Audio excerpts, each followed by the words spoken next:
Bulletin में स्वास्थ्य मंत्री डॉक्टर इरफान अंसारी रिम्स अस्पताल का किया औचक निरीक्षण, ओपीडी में मरीजों का किया इलाज।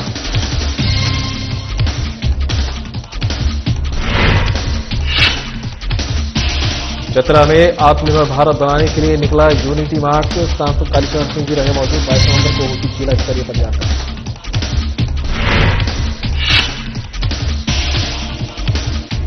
साहिबगंज में असामाजिक तत्वों की खैर नहीं, बैठकबाजी करने पर भी होगी कार्रवाई। मिश्रा ने असामाजिक तत्वों की लगाई खिलाफ।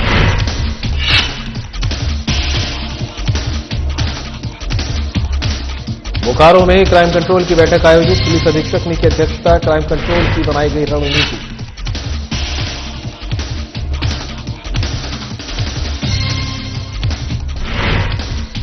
और धनबाद में कोयला खदान से गिरकर युवक की मौत से ग्रामीणों में आक्रोश, खदान प्रबंधन पर लगाया लापरवाही का।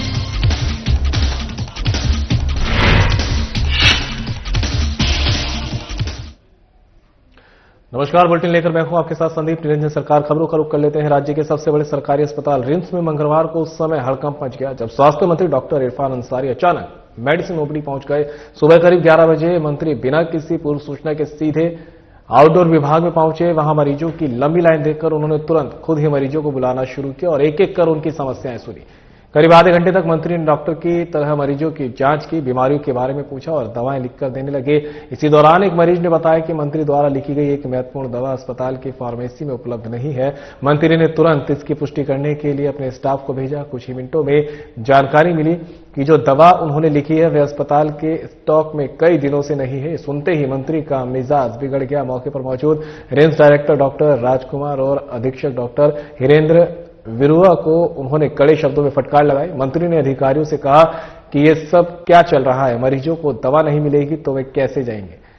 आपकी जिम्मेदारी है कि जरूरत की सभी दवाएं स्टॉक में रखें, मरीजों को परेशानी बिल्कुल बर्दाश्त नहीं की जाएगी।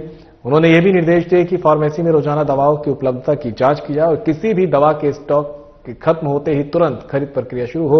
मंत्री ने ओपीडी परिसर, प्रतीक्षालय और दवा काउंटरों का निरीक्षण भी किया। जगह जगह गंदगी देखकर उन्होंने असंतोष जताया और सफाई व्यवस्था सुधारने के निर्देश दिए।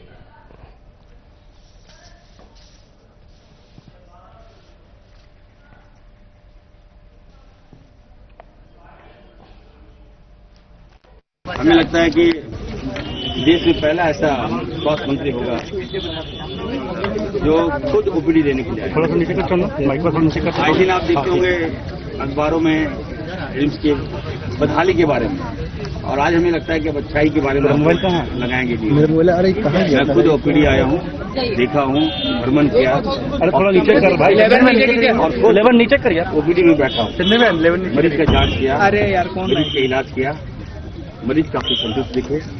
और जब मैं ओपीडी में बैठा तो बहुत तरह के मरीज भी हमसे आए कंप्लेन लेके। उस कंप्लेन को भी हमने सॉर्ट आउट करने का काम किया, निष्पादन करने का काम। ये हमारी व्यवस्था है और बहुत ही अच्छा व्यवस्था है। रिम्स जो है तो मोबाइल आपको बगल में लाखों लोगों की जान बचाता है। तो हर वार्ड का मैं निरीक्षण किया, अच्छा लगा मुझे। मेरा इतना अच्छा सेटअप है, सभी लोग आ रहे हैं इस उम्मीद विश्वास के साथ आ रहे हैं कि हमारा इलाज यहाँ होगा, हम बेहतर तरीके से वापस कर जाएंगे। इतनी अच्छी व्यवस्था है तो आज सवाल पूछते रहते हैं इस व्यवस्था, क्योंकि मैं मुस्लिम मंत्री हूँ, ठीक है। मैं एक अल्पसंख्यक मंत्री हूँ, इसलिए ये लोग व्यवस्था उठाता है। आप आइए, आप चलिए, कहाँ पे खामियां बताइए मुझे, मैं चुनौती देता हूँ, दिखाइए हमको। आइए, खामियां बताइए, मुमकिन है कहाँ खामियां। न्यूरो में घूमे तो जहाँ खामियां बताइए, मैं हमको दिखा दीजिए, मैं देखूंगा। न्यूरो में पेशेंट ज्यादा है, वार्ड छोटा है, किसी में फ्लो ज्यादा है, लेकिन कोई भी जो पेशेंट को देखिए इलाज असर तो भी इलाज के अभाव में हम लोग छोड़ दे रहे हैं। इतना आरटीआई एक्सीडेंट होता है, रोड एक्सीडेंट है, सारा पेशेंट यहीं पे आ जाता है। बिहार की झारखंड इकाई के अध्यक्ष बाबूलाल मरांडी ने पूर्व डीजीपी अनुराग गुप्ता और जेल में बंद गैंगस्टर सुजीत सिन्हा के संगठित आपराधिक सिंडिकेट के बीच कथित गहरी और परेशान करने वाली सांठगांठ की एनआईए से जांच करने की मांग की है। एनआईए महानिदेशक सदानंद दाते को रविवार को लिखे पत्र में मरांडी ने दावा किया कि सुजीत सिन्हा समूह ठेकेदारों, ट्रांसपोर्टरों, डॉक्टरों, वकीलों और व्यापारियों से जबरन वसूली और अवैध हथियारों के व्यापार जैसे अपराधों में शामिल रहा है। उन्होंने दावा किया कि रांची पुलिस के अनुसार सिंडिकेट ने पंजाब के मोगा जिले में ड्रोन के जरिए गिराए गए हथियार हासिल किए।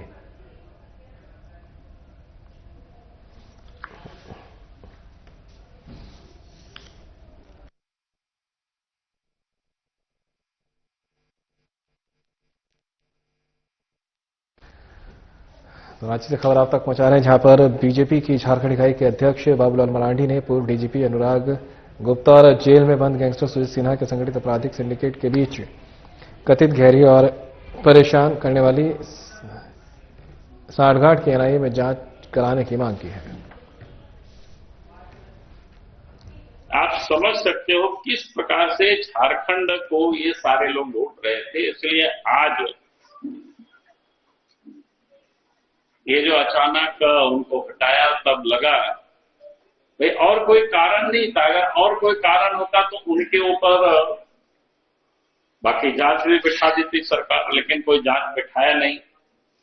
इसे साफ लगता है कि लेन देन का मामला है, क्योंकि जितना पैसा उन्होंने वसूला होगा और मुख्यमंत्री को ये पता चला होगा कि इन्होंने तो इतने कालखंड में जितना रुपया वसूला उसके अनुपात में जो मुख्यमंत्री को मिलना चाहिए था वो नहीं मिला, और इस कारण से डीजी पुलिस से उन्होंने रिजनेशन लिया।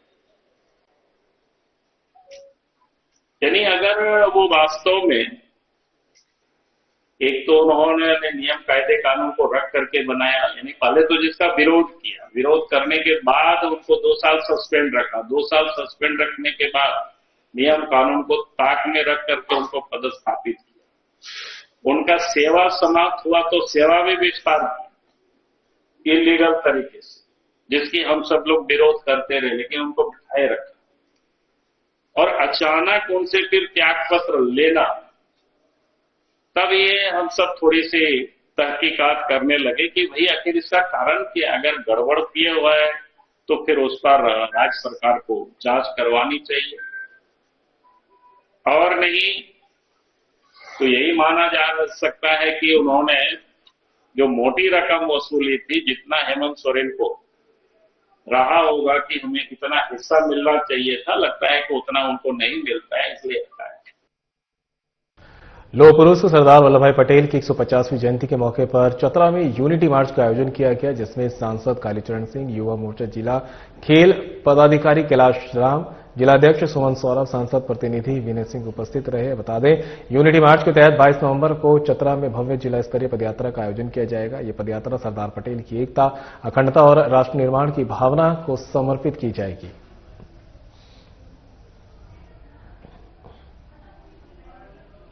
तो लौहपुरुष सरदार वल्लभ भाई पटेल की 150वीं जयंती के मौके पर चतरा में यूनिटी मार्च का आयोजन किया गया है, जिसमें सांसद कालीचरण सिंह, युवा मोर्चा जिला खेल पदाधिकारी कैलाश राम समेत तमाम गणमान्य लोगों ने शिरकत की है। बता दें कि यूनिटी मार्च के तहत 22 नवंबर को चतरा में भव्य जिला स्तरीय पदयात्रा का आयोजन किया जाएगा। यह पदयात्रा सरदार पटेल की एकता, अखंडता और राष्ट्र निर्माण की भावना को समर्पित की जाएगी।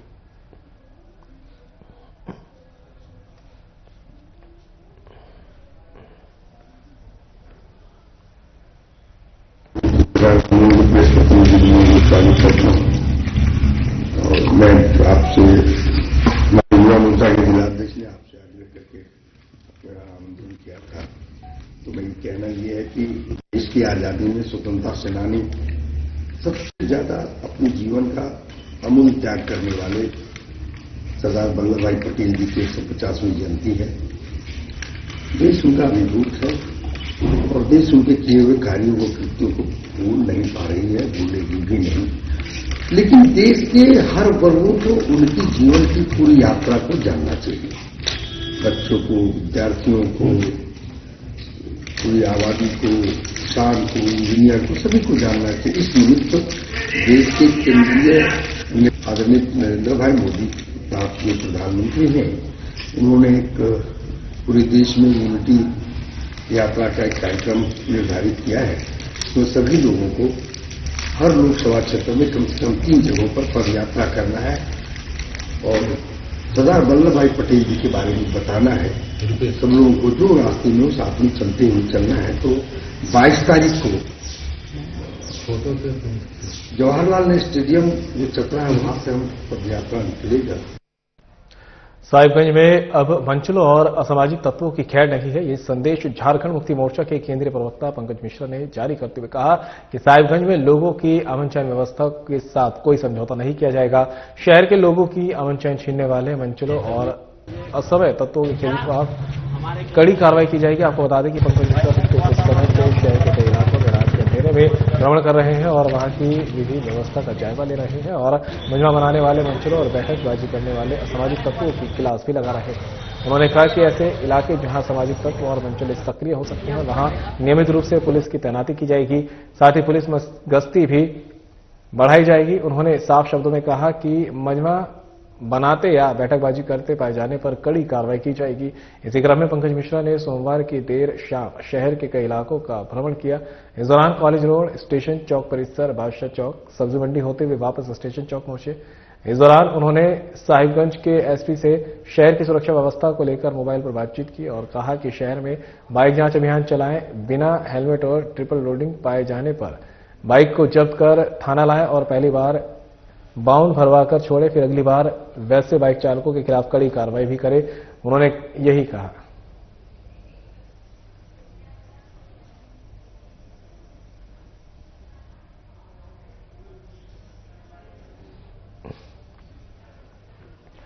देवघर में विधायक सुरेश पासवान के फन वर्ल्ड डिज्नीलैंड मेला का उद्घाटन किया। उद्घाटन समारोह के दौरान लोगों में खासा उत्साह देखा गया। वहीं आयोजकों ने बताया कि इस साल मेले में मनोरंजन के लिए कई नए आकर्षण जोड़े गए हैं, जिसमें तारामाची, ब्रेक डांस, ड्रैगन ट्रेन, जल मिरी, बच्चों के लिए विशेष गेम जोन और महिलाओं के लिए हस्तशिल्प और सौंदर्य प्रसाधन स्टॉल शामिल है। वहीं मेले में सुरक्षा और व्यवस्था को ध्यान में रखते हुए सभी आवश्यक इंतजाम किए गए हैं।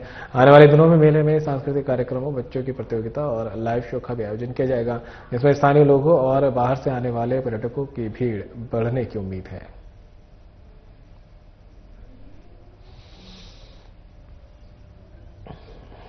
ये अच्छा मेला है।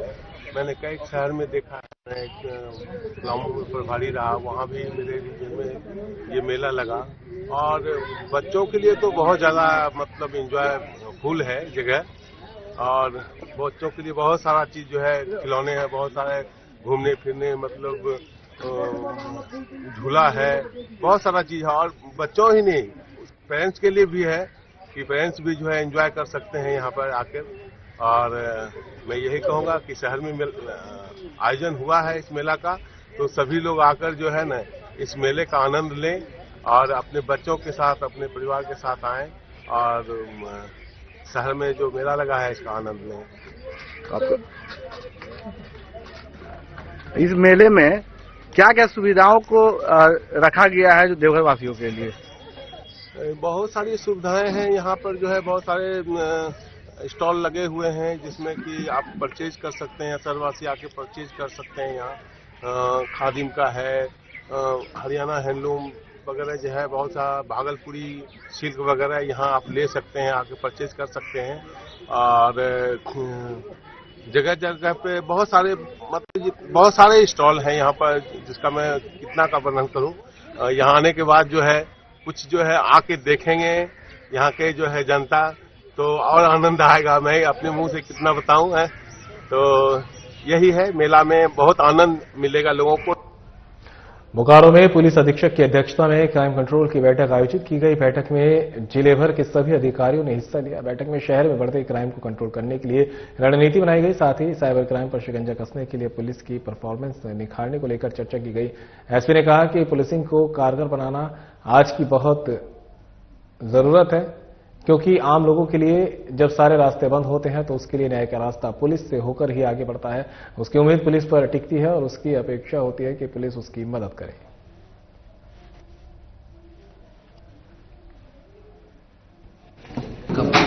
अपराध गोष्ठी का आयोजन किया गया था, जिसमें सभी थाना प्रभारी, इंस्पेक्टर्स, एसडीपीओ उपस्थित हुए, जिसमें अपराध नियंत्रण पर कैसे काम करना है, अनुसंधान को कैसे बेहतर करना है, इस विषयों पर चर्चा की गई। क्षेत्र में बढ़ रहे संपत्ति मूलक अपराध और चोरी की समस्या से कैसे जूझ रहा है, उस संबंध में भी कुछ दिशा निर्देश दिए गए हैं। जैसा आप जानते हैं कि एक्सीडेंट भी यहाँ पे काफ़ी मेजर समस्या है, जिससे कि काफ़ी loss of life and property होता है।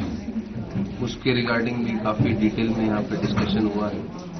साइबर केसेस जो होते हैं, आईटी एक्ट केसेस, उसका अनुसंधान को कैसे बेहतर किया जाए, उस संबंध में भी जो है कुछ दिशा निर्देश दिए गए हैं।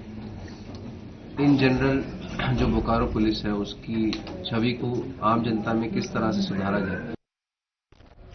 पाकुड़ जिला परिवहन पदाधिकारी के निर्देशानुसार जिले के सभी स्कूलों में हर हफ्ते सड़क सुरक्षा जागरूकता कार्यक्रम आयोजित किए जा रहे हैं। इसी क्रम में मंगलवार को पाकुड़ प्रखंड क्षेत्र के रानी ज्योतिर्मय हाई स्कूल में सड़क सुरक्षा जागरूकता कार्यक्रम का आयोजन किया गया। कार्यक्रम में 9वीं और 10वीं के सभी विद्यार्थियों को रोड सेफ्टी के आवश्यक नियमों की विस्तृत जानकारी दी गई। साथ ही सरकार द्वारा चलाई जा रही सड़क दुर्घटना संबंधी मुआवजा योजनाओं और अन्य सुरक्षा प्रावधानों की भी जानकारी प्रदान की गई। इस कार्यक्रम में करीब 200 विद्यार्थियों ने भाग लिया। जागरूकता कार्यक्रम में जिला सड़क सुरक्षा कोषांग की टीम और अन्य अधिकारी भी उपस्थित रहे।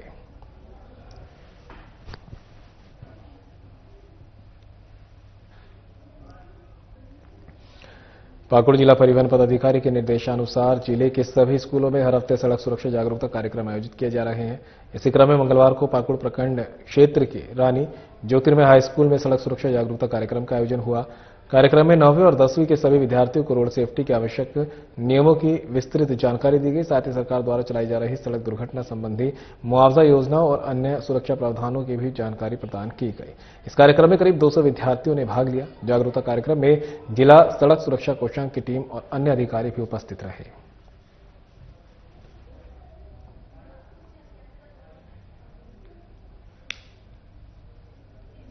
हमेशा गाड़ी चलाते वक्त हेलमेट पहनना चाहिए और कभी भी ओवरटेक नहीं करना चाहिए। अगर जरूरत हो तो हमें सही समय और सही स्थान देखकर ओवरटेक करना चाहिए। और अगर कोई गुड समैरिटन के अंतर्गत अगर कोई आदमी घायल होता है तो उसे हॉस्पिटल पहुंचाने के लिए हर व्यक्ति को 2000 मिलता है। अगर 2 से अधिक व्यक्ति है तो उन्हें 5000 सरकार की ओर से मिलता है।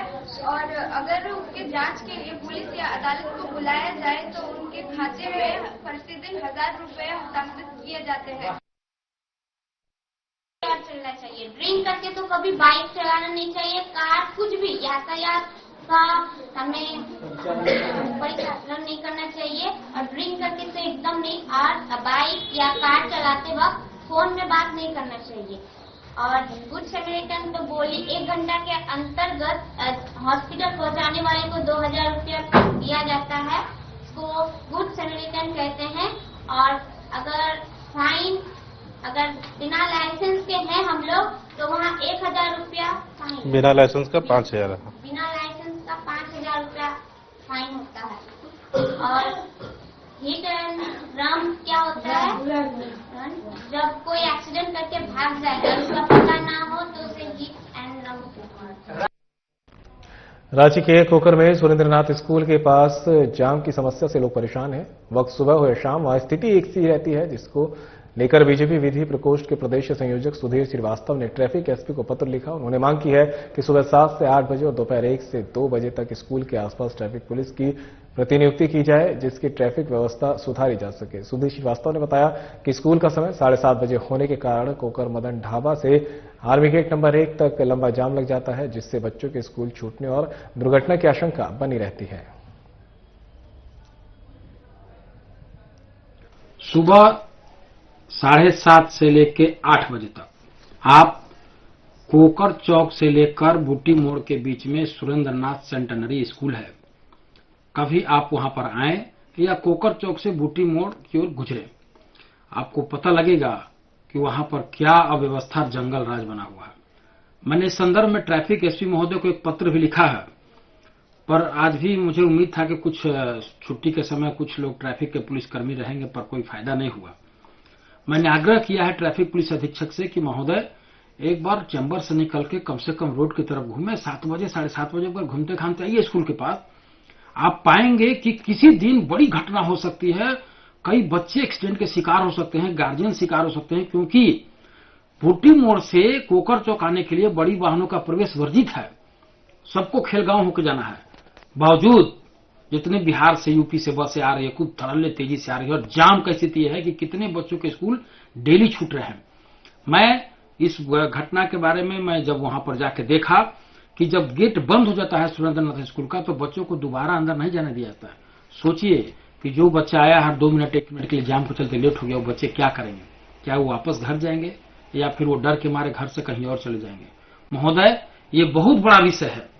आप सबको मैं कहना चाहता हूं, खासतौर पर उपायुक्त महोदय को हाथ जोड़ के मैं बताना चाहता हूं कि आप महोदय इस पर संज्ञान लें और त्वरित रूप से 7 बजे से लेकर 8 बजे के बीच में कोकर चौक से लेकर बूटी मोड़ के बीच में जाम को क्लियर करने के लिए ट्रैफिक पुलिस की प्रतिनियुक्ति करें।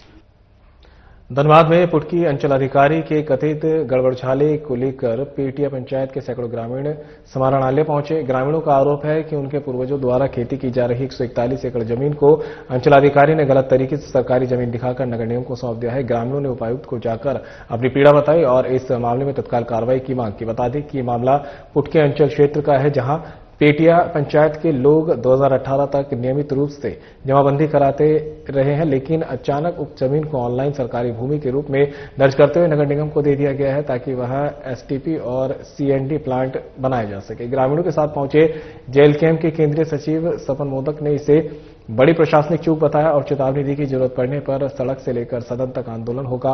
वहीं ग्रामीण महिला आशा देवी ने कहा कि जमीन उनकी रोजी रोटी और बच्चों का भविष्य है, यहां कचरा प्लांट नहीं किसी भी कीमत पर बर्दाश्त नहीं किया जाएगा।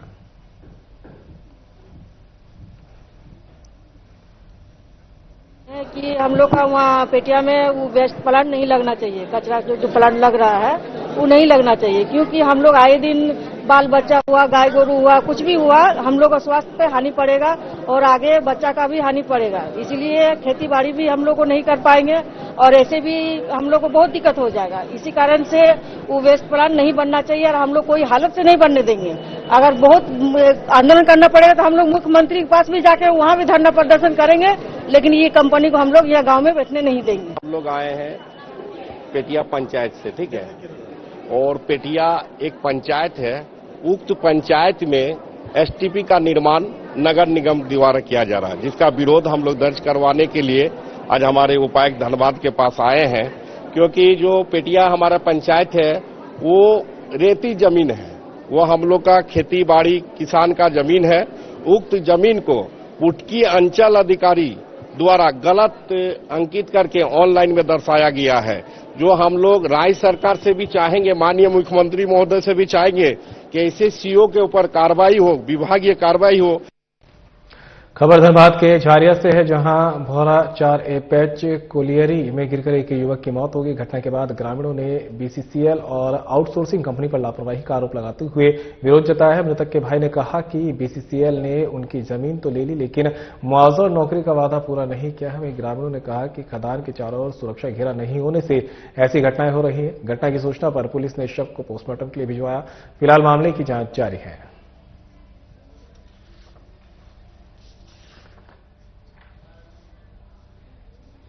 तो खबर धनबाद के झारिया से है, जहां भौरा 4A पैच कोलियरी में गिरकर एक युवक की मौत हो गई। घटना के बाद ग्रामीणों ने बीसीसीएल और आउटसोर्सिंग कंपनी पर लापरवाही का आरोप लगाते हुए विरोध जताया। मृतक के भाई ने कहा कि बीसीसीएल ने उनकी जमीन तो ले ली, लेकिन मुआवजा और नौकरी का वादा पूरा नहीं किया। वहीं ग्रामीणों ने कहा कि खदान के चारों ओर सुरक्षा घेरा नहीं होने से ऐसी घटनाएं हो रही है। घटना की सूचना पर पुलिस ने शव को पोस्टमार्टम के लिए भिजवाया। फिलहाल मामले की जांच जारी है। बड़े भैया जो है हमेशा जमीन के लिए आंदोलन करते थे, बराबर आंदोलन में ही रहते थे। इनके से आए ही होंगे इधर। क्या सोच करने के लिए आए थे? हाँ, सोच करने के लिए नहीं आते, वो बराबर आते थे भ्रमण करने के लिए कि मेरा जमीन में क्या हो रहा है, नहीं हो रहा है। बीसीसीएल जो है आधा से ज्यादा जमीन हम लोग का ले लिया है, बहुत सारा जमीन ले लिया है। वादा तो बीसीसीएल का बहुत सारा है, बीसीसीएल का वादा बहुत सारा है कि पेमेंट दे देंगे, नौकरी दे देंगे। अभी बोल रहा है नौकरी नहीं देंगे, अभी बोल रहा है कि पेमेंट देंगे। पेमेंट तो अब देने का रह गया उसका। आप भ्रमण में आए हुए, इंक्वायरी करने के लिए आए हैं, यहाँ आए दुर्घटनाग्रस्त, अब मार के गिरा दिया है ना, क्या किया बोल नहीं सकते। मैदान या तो सोच करने के लिए आया था और अचानक गिर के मैंने उसका देखे, हम चश्म दी, हम अपने तरफ से देखें कि इसका माथा में गंभीर चोट है, उसका माथा पूरा फटा हुआ है और स्पॉट डेथ कर गया है। और इसमें कहना है कि यहाँ पर जो खदान जो चल रहा है इलीगल है, बिना ऑथराइज का जो आउटसोर्सिंग कंपनी है ये लूटने का काम कर रहा है। और गांव के सवाल पर, लोगों के जिंदगी के सवाल पर किसी तरह का यहाँ पर किसी तरह का कार्रवाई नहीं हो रहा है। खबर धनबाद से है, जहां झरिया थाना क्षेत्र में एक सनसनीखेज वारदात हुई है। दरअसल रतनजी पेट्रोल पंप के पास एक युवक को अज्ञात अपराधियों ने गोली मार दी। दिन दहाड़े हुई इस वारदात से पूरे इलाके में दहशत का माहौल है। सूचना मिलते ही झरिया थाना पुलिस मौके पर पहुंची और घायल युवक को अस्पताल पहुंचाया। घायल युवक का अस्पताल में इलाज जारी है। फिलहाल पुलिस मामला दर्ज कर आरोपी की तलाश में जुटी है।